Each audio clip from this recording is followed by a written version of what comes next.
Sa mga lods, mga lods, itong mga ginagawang inbensyon mga lods. Yung itong update ron. Sige lang kabas sa ulan kay nagmasilya mo ko ni gapon. Naikuan gud dagang dahon oh. Ano gimasilyahan apit tanong mandre kare gusok guys, 2x2 ni guys.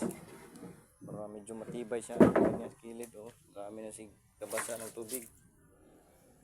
Yan guys, sa luwang guys. Dito doon na lang ang kulang. Linisin ko to pagkatapos ng mag epoxy natin.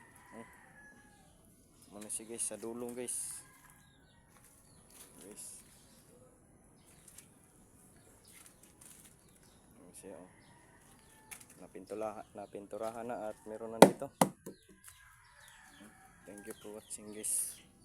And support guys. Makalisa na makalitaw na ito ng maagad.